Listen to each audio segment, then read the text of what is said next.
En el proceso penal tenemos 14 años de reforma procesal.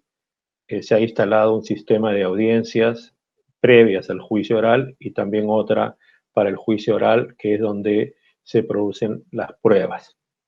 Y el juez, que es el director de la audiencia, tiene que aprender a tener destrezas y habilidades para conducir esta audiencia, para lograr que ésta sirva para producir la mayor cantidad de información de calidad. El juez no es litigante. Los que son litigantes son las partes. En el caso del proceso civil, el demandante, el demandado, y por lo tanto, cada parte inicialmente planteó su demanda, su contestación de demanda, ofreció sus pruebas, que en la audiencia preliminar se decidió su admisión y se trata entonces en una audiencia de pruebas o juzgamiento, como lo llamamos nosotros en el proceso penal, que ésta pueda ser objeto de práctica y después el juez haga la valoración, aunque en el Código Procesal Civil se dice que esta tiene que ser en conjunto, entiendo yo, que primero tiene que ser en forma individual y después en conjunto para poder sacar conclusiones. Y también que vamos a hablar de que precisamente para que el juez pueda realizar esta tarea de dirección judicial del caso, va a tener un conocimiento del caso que le permita lograr que las partes produzcan la información de calidad que se requiere.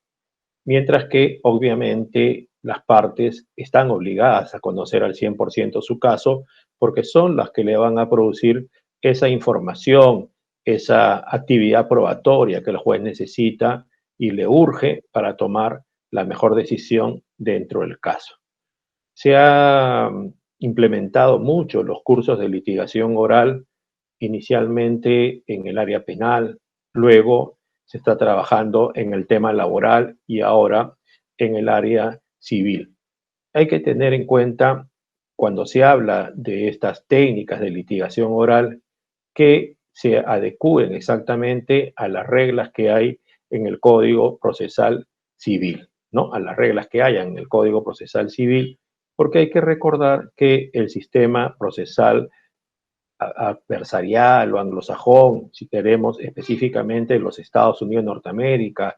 o de Australia, por ejemplo, Inglaterra, es totalmente diferente al nuestro. Inclusive allá existen jurados populares y por lo tanto es probable que los casos se puedan ganar por el tono de voz del abogado, por la expresión corporal del abogado, incluso por el atuendo del abogado, lo que no va a ocurrir en sistemas procesales como los nuestros, donde se entiende que el juez tiene que apreciar el valor racional de cada una de las pruebas, ¿no? Valorándolo conforme a la sana crítica, que es la que se establece en nuestro sistema para poderle darle el peso a cada una de las pruebas y después establecer en conjunto si se va a declarar fundada la demanda o infundada la demanda. Por eso hay que tener en cuenta que seguramente el demandante plantea sus hipótesis,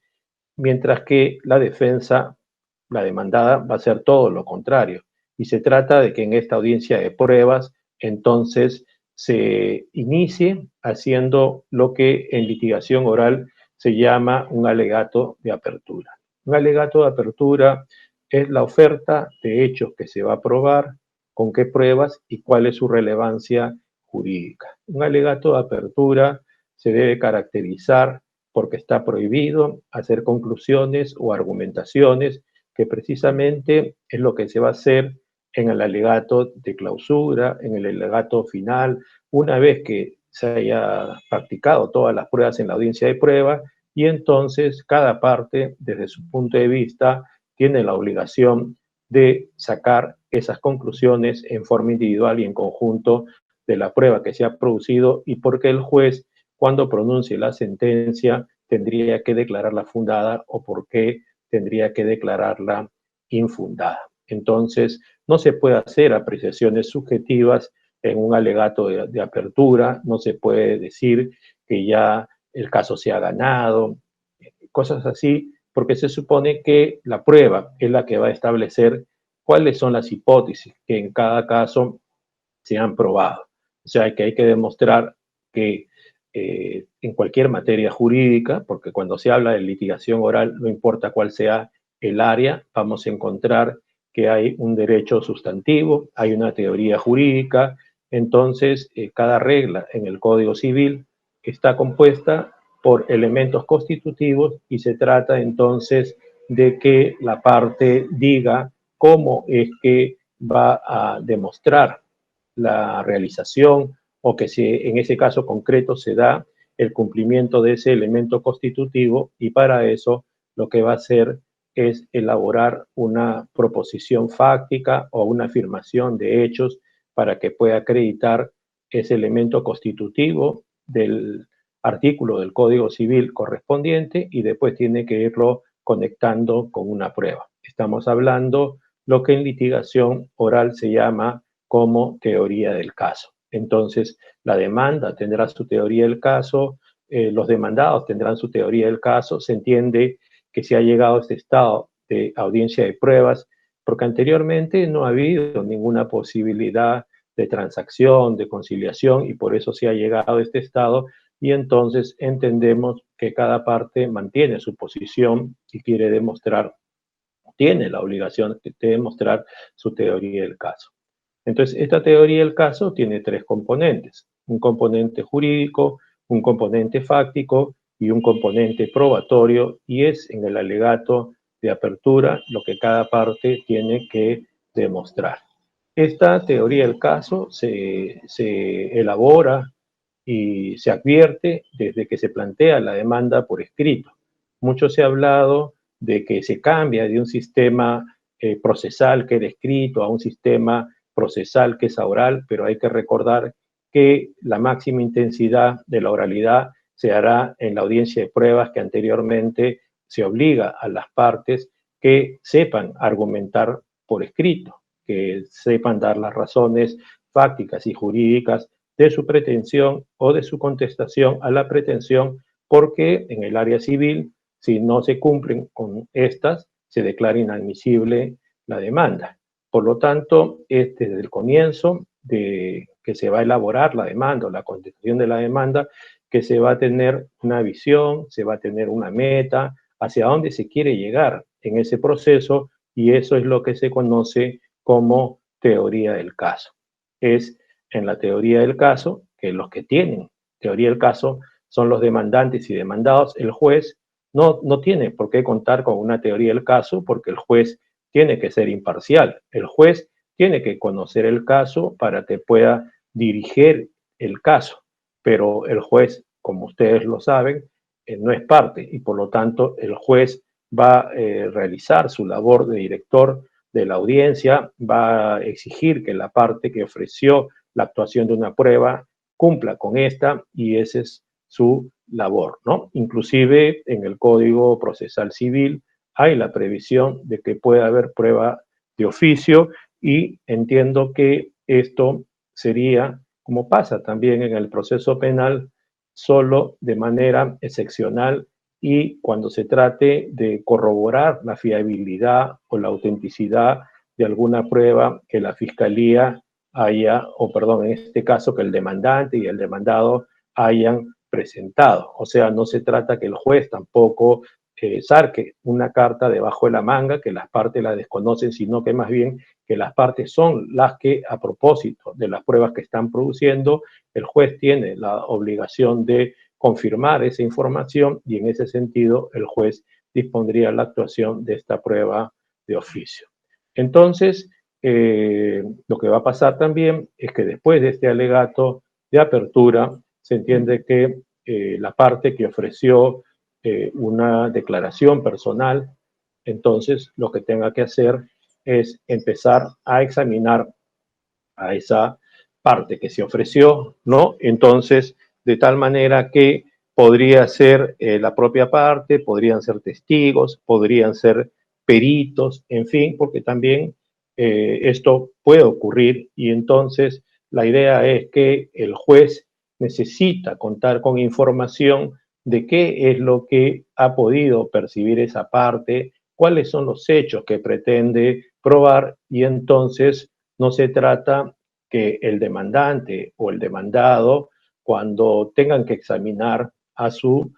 parte o a su testigo o perito, hagan preguntas que contengan la respuesta, o sea, preguntas sugestivas. Se entiende que las preguntas tienen que ser abiertas. Se reconoce una pregunta abierta por la primera palabra con que empiezan, ¿no? Qué, cómo, cuándo, dónde, indique, explique, detalle, narre, de tal forma que se puede explayar la parte o el testigo o el perito que esté prestando la declaración, ¿no? En el proceso penal se ha incorporado una disposición recién en el año 2013 que autoriza que en el contraexamen pueda haber preguntas sugestivas cuando se trata de la contraparte, la que tiene que encargarse del examen. En la litigación oral de los sistemas anglosajones se dice que esta herramienta es la más eficaz para obtener la verdad, pero hay que tener en cuenta también en el proceso civil cuáles son los estándares de prueba que se exige para poder decidir una sentencia o a favor o en contra, y qué es lo que se busca también en el proceso civil, porque cuando le hacemos preguntas a un testigo que preguntas que contienen la respuesta para que él conteste con monosílabos, sí, no, cierto, no cierto, correcto, no correcto, y lo hacemos de esa manera porque consideramos que ese testigo no está predispuesto a contestar nuestras preguntas, que él ha sido propuesto por la otra parte y para eso lo han traído, para que demuestre las proposiciones fácticas de la teoría del caso de la otra parte, y por eso debemos impugnar su credibilidad a través de estas preguntas sugestivas, ¿no? Pero el problema puede ser que cuando sometemos a una presión a una persona, imagínense, nosotros en nuestra área penal tenemos testigos que son habituales, a los señores policías que intervienen mucho en las investigaciones de los delitos, pero en materia civil va a ocurrir como también en materia penal, porque la mayor parte de testigos que van a declarar son personas que lo van a hacer una sola vez en su vida. 20 o 30 minutos van a estar sometidos a un examen, y la cuestión tiene que ver de que si la información que han podido percibir estas van a poderla transmitir como corresponde y no se van a sentir obligados por la presión a decir respuestas que no corresponden, lo que podría ocurrir, por ejemplo, en un contraexamen con preguntas sugestivas. Entonces, ¿qué es lo que queremos nosotros de la declaración del testigo en los casos? Eso hay que tomar en cuenta, esto es muy importante y nosotros estamos haciendo una evaluación y tiene que ver con una materia nueva que se llama razonamiento probatorio. Entonces, hay que tener en cuenta eso, ¿no? También en el caso de que la parte examine o contraexamine, algunos hablan de interrogatorio directo o contrainterrogatorio. La diferencia está en que cuando lo denominamos de la manera última, lo que va a ocurrir es que está limitado a preguntas y respuestas. Pero cuando hablamos de examen, cuando hablamos de contraexamen, es más amplio porque también podemos solicitarle que hagan reconocimientos de documentos o que hagan reconocimientos de otra clase de objetos, porque obviamente los documentos y los objetos no han aparecido solos. Hay alguien que esos documentos, esos objetos, lo ha puesto a disposición de la parte o ha elaborado esos documentos o esos objetos, y por lo tanto primero se tiene que hacer alusión a cómo es que se ha originado ese documento o ese objeto, y para eso también requerimos una declaración personal. Y después de que se haga con la descripción de qué documento sería, su contenido, igual que los objetos, recién le pondríamos a la vista ese documento, esos objetos, para que se corrobore o no lo que la persona nos está diciendo, o es que hay falsedad por parte del testigo. Entonces hay que tener en cuenta también este uso de los términos, porque como les repito, viene de un sistema procesal que es anglosajón, adversarial, que es distinto que el nuestro, ¿no? Entonces, tenemos pues que se van a hacer preguntas abiertas, ¿no? Preguntas abiertas a los testigos y entonces al final de las preguntas que haga tanto el demandante o el demandado a los testigos para aclarar los hechos, también es posible que el juez, si no ha comprendido algo, pueda hacer o deba hacer preguntas complementarias, porque el juez no se debe quedar con duda de las respuestas que se han dado, porque precisamente el juez, cuando tome la decisión, cuando el juez tenga que motivar fáctica y jurídicamente la sentencia, cuando el juez tenga que comparar quién es el que llegó a probar la mayor cantidad de hipótesis, si fue la demandante o si fue el demandado, tiene que dar una explicación que esto sea así. También hablamos mucho de oralidad en la audiencia de pruebas y hay que recordar, por lo menos nosotros en nuestra área del proceso penal, tenemos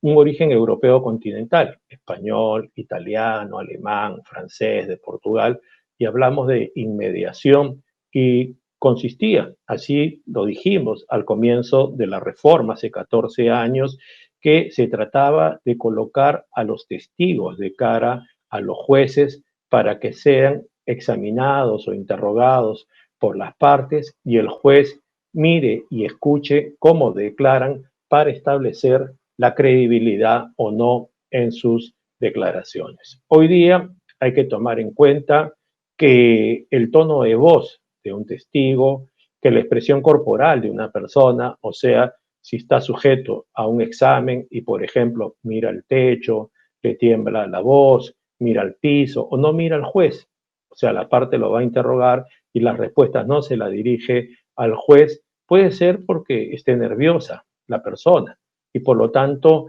no es que esa cuestión subjetiva que está ocurriendo en su conducta sea porque está mintiendo. También deben saber ustedes que se trabaja mucho en estos temas y que está probado científicamente que no podemos decir ni los policías, ni los fiscales, ni los jueces, tampoco los del área civil, que teniendo al frente a la persona que va a prestar la declaración, entonces vamos a saber si nos está mintiendo o no, porque no está demostrado científicamente que tengamos esa capacidad. Entonces, la pregunta sería, ¿y por qué se tiene que mantener la inmediación? Porque el que tiene que hacer la audiencia de pruebas es el juez. Él tiene que garantizar que se cumplan las normas constitucionales y procesales en esta audiencia de prueba, que se intente al máximo el tema de la igualdad, de la contradicción, y entonces por eso tiene que ser un juez. O sea, que no haya delegación de esta audiencia a otra clase de auxiliares ni terceros, porque también para eso contamos con la publicidad, ¿no? Entonces, ahí habría una pregunta: ¿cómo hacemos para saber sobre la fiabilidad de algún testigo? Bueno, para eso tenemos que establecer una valoración racional de esa declaración, ¿no? Estábamos hablando que el sistema de valoración de la prueba es el de la sana crítica racional y por lo tanto tendríamos que establecer en las preguntas y respuestas si estas son racionales. ¿Y cómo podríamos saber eso? Bueno, porque se supone que este señor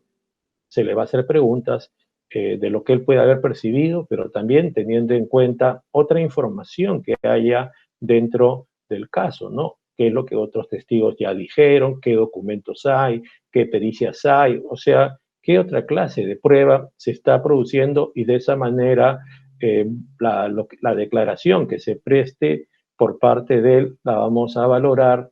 aplicándole las reglas de la experiencia y las reglas de la lógica. Por lo tanto, no, el peso no va a ser por el tono de voz o por la expresión corporal. O sea, eso es algo que se viene trabajando intensamente y por lo tanto ustedes en el área procesal civil, entiendo, también deberían utilizarlo, ¿no? ¿Cómo es que van a motivar sobre la credibilidad de las declaraciones de los testigos o no? Entonces, hablamos de un juez, ustedes en el título preliminar del Código Procesal Civil lo tienen, que es el director